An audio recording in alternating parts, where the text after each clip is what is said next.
Hello everyone.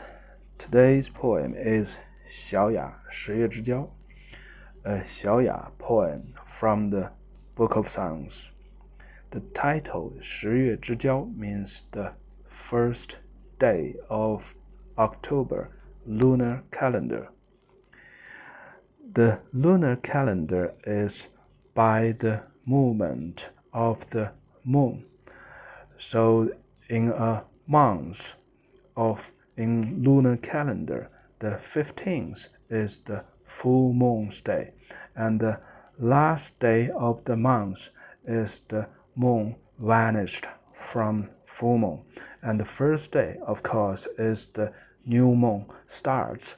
But actually, the first day you would never see the new moon in the first day, but they just divided the time into 30 days according the movement of the moon. This poem is about the chaos, the disasters at the end of the West Zhou dynasty, and it's a very, very good reference to another poem, 劫南山. I had a video on that, and there are also some other poems in the Book of Songs was about this period. They share a lot of the common things. They gave us a lot of the details on different aspects of that period of time, and they describe the disasters, the peoples, the kings, and of course himself. So each poem has its own aspects or his own perspective toward this huge chaos, disasters, lost of people, lost lives, and finally the king was killed by the foreign enemies, and they even moved the capital from a place nearby Xi'an city today to Luoyang city. So when the capital was moved to the Luoyang city, and then the dynasty was redefined as East Zhou dynasty, and the royal power, the power of the king, was finally totally lost. The loss of power of the Zhou king, or more precisely, the king lost his military power. This has a fundamental impact to the whole country. All the states should behave by themselves. They should protect themselves by themselves. So that's the social status in the East Zhou dynasty, and finally each states they fight each other and they conquer each other, and after roughly 500 years of fighting between states, the China was united again by the Qin dynasty. So that's basically the whole picture of the Zhou dynasty. So the change from the West Zhou to East Zhou dynasty is a very, very critical period of fundamental change in the Chinese history, from a consolidated country with good governance, with the code of conduct, to a big area with many states. They fighting each other for 500 years. So this turnover basically changed everything of China, the mindset, the people, the social structure, and finally it was reunited by the Qin dynasty.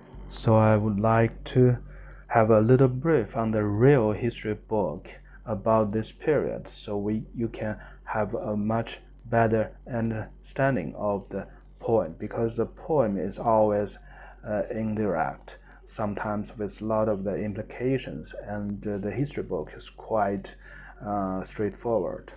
Okay, this is about the last king of the West Zhou dynasty. The first line tells us in which year Yu Wang, the king, ascended his throne, and he made very important orders to order 2 persons as his most important officers, just like the Premier Minister today. One is so-called 太师隐士. 太师 is the title, his position, and the other is 皇父. So you will see 皇父, the term 皇父 again in this poem, and we have seen the name 隐士 in 劫南山, so you can cross-check my another video 劫南山 to see who this guy it is. And in the second year of he came to his throne, the 3 major rivers in the around the capital area has dried up. 泾渭洛竭, the most 3 major rivers dry out, and Qishan崩. Qishan is the hometown of the Zhou people, and they actually living on a plateau, but just beside to the north is the mountain so-called Qishan, and that mountain crashed. It's hard to tell how it crashes because that mountain was still there today, but most likely a earthquake and a lot of the huge rocks, some of the peak was crashed. And let's see the 3rd year of his throne. 东大正殿. In the winter, there were huge thunders and lightning. That's very, very unusual. And let's see the 5th year. 皇父坐都于相. 皇父, the major character in this poem, he made a big city at the place of Xiang. Xiang is the place name. And let's see the 6th year. 冬十月辛卯朔日有食之. So in the winter, in the first day of October, there is a eclipse. 日有食之. That's the something we will see in this poem as well. The last line, 11th year. The king of Zhou, Yu Wang, and one of the state's lord, Zheng Huanggong, was killed by 申人, 曾人, 及犬戎. 申人 and 曾人 is 2 states belonged to the Zhou king, and Quan Rong is a foreign state. So these 3 states, they joined together and they attacked the Zhou capital and they killed the king of Zhou. So you can see how complicated the situation it was. And the story, the normal story was told is because one of the very famous beauty in the Chinese history, Bao Si, you can see the name in the 8th year, 王立褒姒之子，越伯服为太子.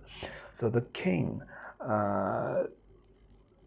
appointed the son of Bao Si as the prince who will ascend the throne when the king died, 太子. So that's a very, very key position.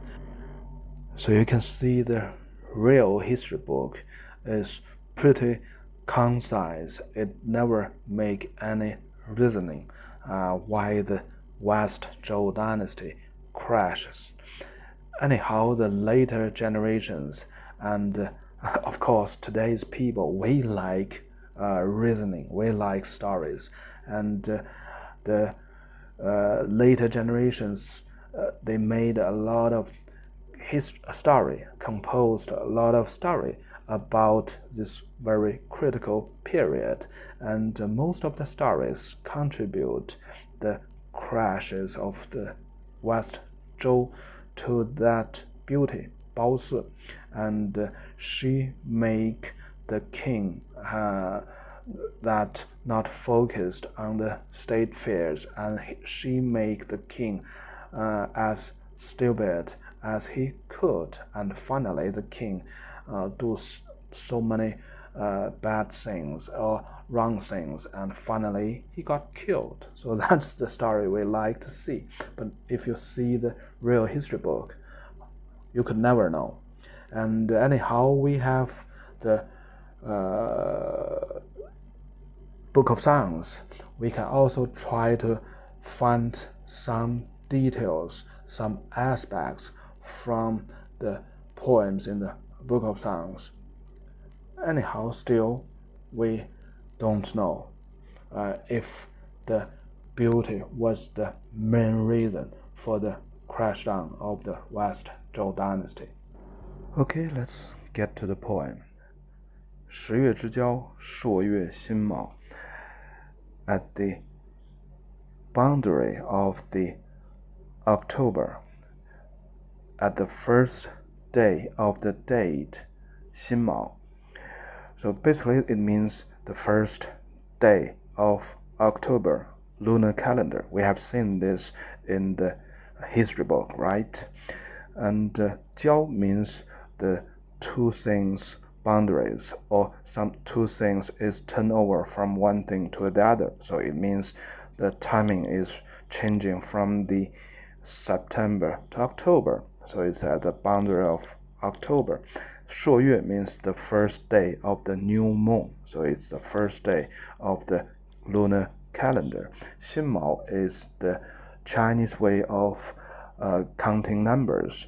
It's roughly 60 around, and you just know it's a Chinese way of counting numbers. So basically this whole sentence means the first day of October lunar calendar. Okay, let's continue. 日有食之，以恐之丑. The sun was eclipsed, and this is a huge misfortune to us. 日有食之, the eclipse. 恐 means big, 丑 means misfortune, unlucky. So that's the Chinese mindset philosophy in the ancient time. The heaven shows how the world was running and shows the sign of fortune or misfortune to the people. Anything unusual happened on the heaven in the nature is the sign that something unusual would happen in the world of people. We can see that in the next sentence. 比月而微，此日而微. So some days before, the moon was doomed, was eclipsed, and this day, today, the sun was eclipsed. So this both phenomenon, some days before and today, are so unusual. That means the people's world would happen something big. Normally, it's a very, very bad signs. 今子下民，以恐之哀. So today, the people on the ground, they feel so sad. They feel such a huge sadness. 下民 is the normal people, the people under the heaven. 恐 big, 哀 the sadness.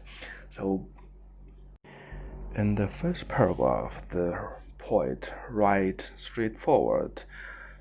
something very, very, very unusual happened, and this is the most misfortune sign showed to us, and the people already suffering a lot. And this eclipse actually was already be confirmed by the modern astronomers at the very accurate date. This is an eclipse, and this is the most earliest eclipse recorded in the human's history. The second paragraph. 日月告凶，不用其形。The moon and sun shows us the very, very dangerous misfortune, and it doesn't do his job, doesn't do his duty. 用 today means use, and in the ancient Chinese language means it doing something, fulfill something. So 不用其形 means the sun and moon don't do its duty. It don't runs as usual because it was eclipsed. Something unusual happened, and this means the very, very biggest disaster and misfortune for the Zhou people. Okay, let's continue. 四国无政，不用其良. And all the 4 states, they don't have good governance. 不用其良, they don't apply the good strategy. 良 today means good, and in the ancient Chinese language, normally it means something very endure with high quality and something with very long life, or mean something very long on the time spans. 不用其良 means they ruling not the way as a long policy. They do something with very short eyesight. So far the poet come to the real life and to the political life already. The governance is so bad, and they do something with very short eyesight. Okay, let's continue. 比月而食，则为其常. When the lunar eclipse happened, everything still keeps same as usual. 此日而食，于何不葬? At this day, the sun eclipse happened. What bad luck, what misfortune it would bring to us, or to whom this misfortune would bring to. 于何不葬? 葬 means fortune, luck. 不葬 the misfortune, the bad luck. So at the surface, it's just wondering what this solar eclipse means to us, and who will the bad luck, the misfortune will be go to which area, to which person. But actually, you can feel that actually the life is already a very, very hard life already, because he has told us all the 4 states, they don't have good governance, and they do things so with such a short eyesight. So the people will probably already lead a poor life for a period of time, but the people is such good people. They try to bear with it. And let's go to the next paragraph and see how the poor life the people was bearing, and of the status quo of the people. Okay, the third paragraph. 夜夜震电，不宁不令. 夜夜 is the sound simulation words. It means the thunders and the lightnings was so heavy and so loud. It makes all the people, all the country, not calm, not in the peaceful atmosphere. And of course, excessive thunder and lightning is a bad sign showed by the heaven, of course. And when we thought about the history book we read in the winter, thunder and lightning. So you can cross-reference this poem with the history we read at the very beginning of this video. So this all the facts, but if you just read the poem, it's just like some of the fantasy the poet was writing. But if we cross-check the history book, you will find that the poems in the Book of Songs are so real. And let's continue to the next paragraph. Sentence. 百川沸腾，山肿足崩。The water in hundreds of rivers was boiling. The mountains crashed down. 高岸为谷，深谷为陵。The high river banks became deep valley, and the deep valley became huge mountains. So this very likely is referring to the earthquakes or referring to the real history book, 岐山崩. So, and all the three major rivers dry out. So we can cross the history book with this poem. Anyhow, we know that's a very, very huge disaster for the Zhou people. Just imagine the river was dry out and all the Zhou people, they are peasants, they are farmers, which means there would be no harvest for them in that year. So that should be a big disaster and famine. So we can see this in other poems which was written in this period, the famine, the pandemic. And so that's very likely and that's very normally consequences with after the huge nature disasters, the earthquakes, the floods, or the dry out of rivers. So this is all real things, not fantasy. Okay, the last sentence of third paragraph. 哀今之人胡惨莫长. I feel so sympathy, I feel so sad toward today's people. They lead such a poor and terrible life, and we cannot stop that. We cannot change that. 莫长 means we cannot change, we cannot stop that. 胡惨, 惨 it means very poor, very sad. So why they lead such a poor and sad life, and still we cannot stop that. So when we check the second and third paragraph, we know that the people lead such poor and terrible life already for a period of time. And when we check the real history book at this very beginning of my video, you know so many things happened already before the solar eclipse. And thus, that's the question the poet asked at the end of the second paragraph, which is 于何不葬? So today, this solar eclipse happened.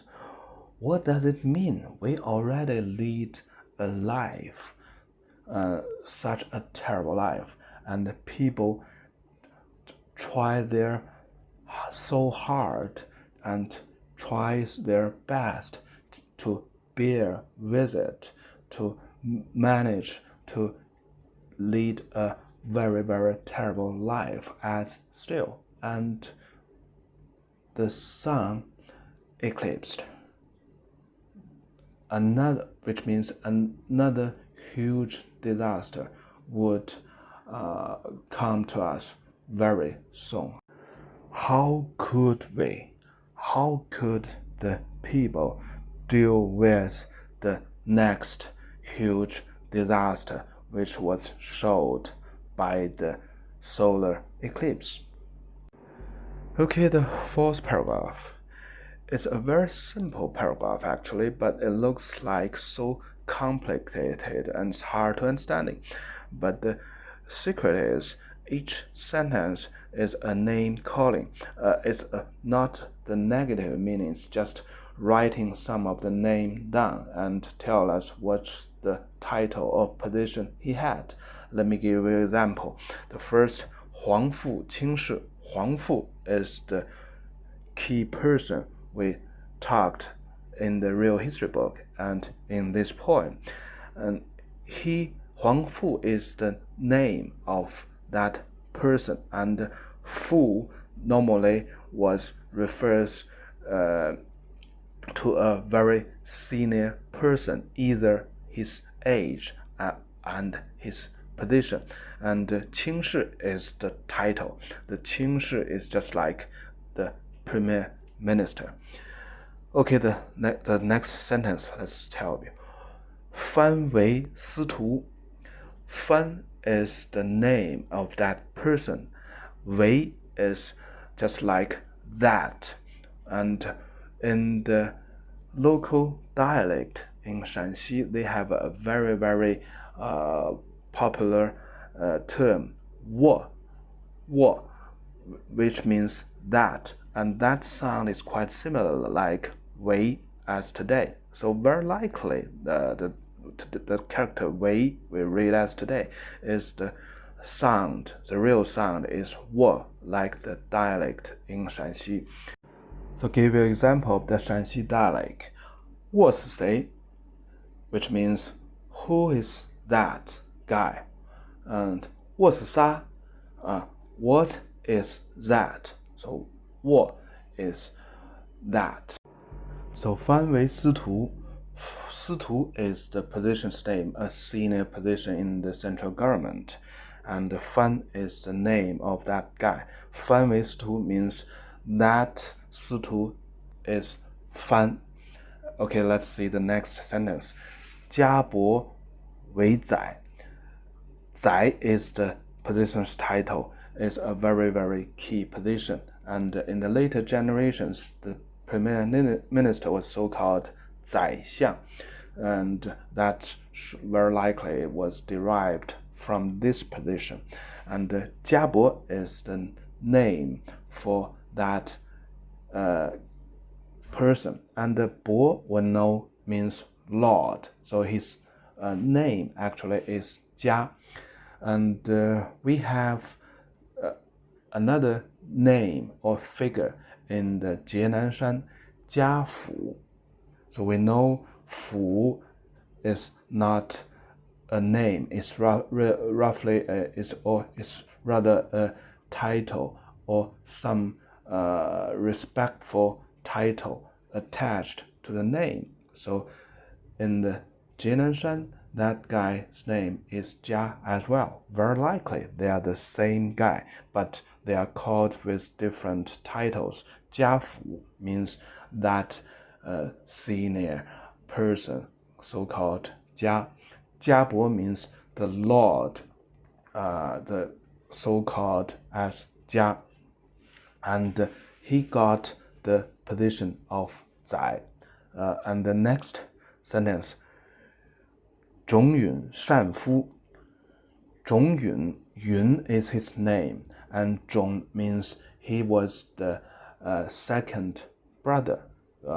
So that's also one way the Chinese call each other, 种.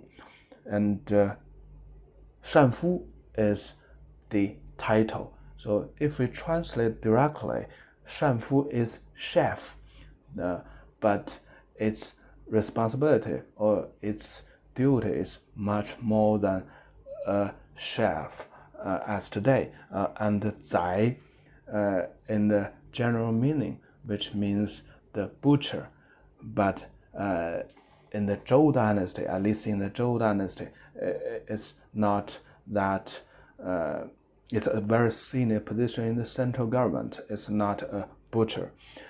And okay, let's continue. 周子内史爵为去马. The guy so-called 周子, his title is 内史. 内史 is sort of the historian in the central government, is a very, very key person as well. 爵为去马, the guy so-called 爵 has the title 去马. 去马 is the position title, which is the officer who take care of the horses for the king of Zhou. So it looks like a very junior position, but he belongs to the inner circle. So he's still a very, very key person in the central government in the Zhou dynasty. Okay, the last sentence in the fourth paragraph. 禹为师事，科期擅方处. The Yu is the person's name. 师事 is his position's title. And here is one of the ancient literacy in the Zhou dynasty. You can see it's a list of titles, and they are in the order from the senior position to the lower positions. And you can see 师事 is above 千夫长. 千夫长 is the commander who lead 1,000 soldiers. So 师事 is very probably is a very senior commander in the military. And if we use that rule, the Zhou people always take the most careful to make orders. So in this list of name and titles, 师事 is at the last position. So you can see 去马、内史、单夫、宰、司徒 is all very, very senior positions in the Zhou dynasty. And the most outstanding or most high-level person in this list is Huang Fu. He is the prime minister. Above him is the king of Zhou only.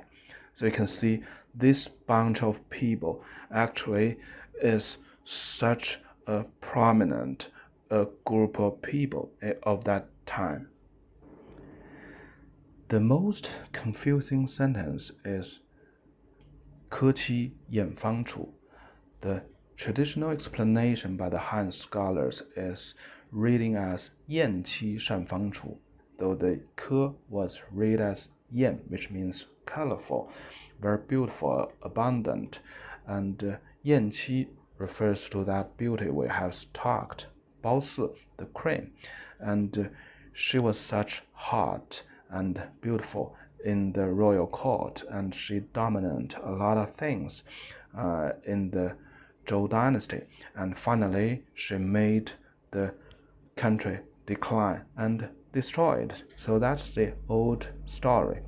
But anyhow, and thanks to a prologue written by Mao Tianzhe, and he has some of the arguments, and he has a lot of study on this sentence, and I do not buy in 100% of his saying, but I think this sentence is the key to interpret this poem. And so if we don't mind the Han scholars saying, use the very original reading and meaning of the first character, 科. 科 means the vessels to hold the wine. The wine is very critical, very key things for the Zhou people. They pray to their ancestors to make sacrifice, and they enhance their brotherhood with dining party, with drinking parties. And qi of course, the wife. So 科妻 actually refers everything of that family. Whose family? The people in all listed in this paragraph. The highest position is 皇父, and he should doing the planning and order, and then he was followed by a bunch of people. The Wei, who is the title of 司徒, and 家伯 with the title of 宰, and 种允 with the title of 善夫, and 邹子, 爵, and 禹. So it's a bunch of people, and of course it's a bunch of families, the most prominent families in the Zhou dynasty of that time. All of them with their wife, with their assets. The vessel of the wine means the assets, and the people, the wife means the people. They went to another place and stayed there. Fang always refer a piece of land somewhere. A piece of land can stay, and chu means to stay down. So which means all these families, they used to live near the capital area, or even in the capital area, and now they moved to another place and stay down there, relocated to there. And with this explanation, the most hardest character in this sentence is 善. So how we interpret it and translate this character 善. This character could be interpreted in two ways. One is a long word of 陕. So this is a place name. So actually they moved to that direction of 陕. And the very accurate place they moved, they relocated to is Xiang. And we can see that in the history book. 皇父坐都于相. So the 皇父, he made a new city at the place of so-called Jiang. So Shan is the direction. So in this way, they moved their assets, their family members, to the direction of Shan, and stayed down there. So that's a very possible explanation. The second way of explain this character Shan is another borrowed word, a long word of Shan, which means to move swiftly, to move very quickly, to go away very quickly. So this also explains this sentence well. All the families of those families referred before, they take their assets and their family members, and they move very quickly to another place and stay down there. So all this complies to the history we had as well. Let's review the 4 paragraphs as a whole and finish today's video as part 1. In the first paragraph, the point goes directly to the subject, the solar eclipse, and he tells very precisely which date, which month this sun eclipse happened, and he also expressed some of the very general sadness, or ramp up the overall situations, that some bad signs happened already some day before, some years before, and the people today already lead a very, very poor life. So it put the whole paragraph in a very, very mysterious uncertainty with some of the very negative feelings. In the second paragraph, he continued to put more details, that the heaven shows a lot of the bad signs some days before by the moon, and today by the solar eclipse. And the government, the kings, they do all the bad things. They don't have a good governance. And still, when in the past time, people still try to manage to lead their poor life, and they are used to that very poor life somehow. Anyhow, even at these circumstances, the people are at the edge of their life, and the solar eclipse comes to us, and what huge misfortune and bad luck will drop upon us. So this made the uncertainty and the mysterious much even bigger. The third paragraph is quite outstanding on its wordings and is quite astonishing to the readers. Wow, the bad life people used to is such a huge disaster that a normal people could never see in his whole lifetime. The rivers dry out, and the mountains crashes. The high river banks became the deep valley, and the high mountains became the deep valley after the huge earthquakes. So what it all about, and how sadly, how poorly, how terribly the people's life it was. And what about after this solar eclipse comes? What kind of disaster the nature, the heaven will put on us afterwards? The poet geniusly make the situation in the utmost urgency and uncertainty after the first three paragraphs.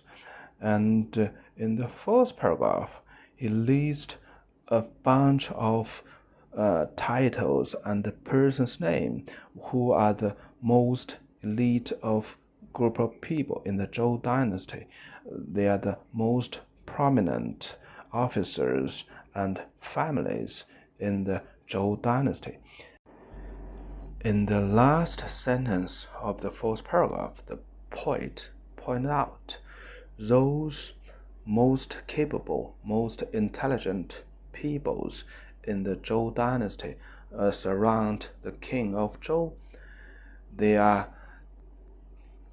taking all their assets, all their family members, running away to other places. So what do you feel? Okay, this is the first half of this poem, and this is for today. Bye bye.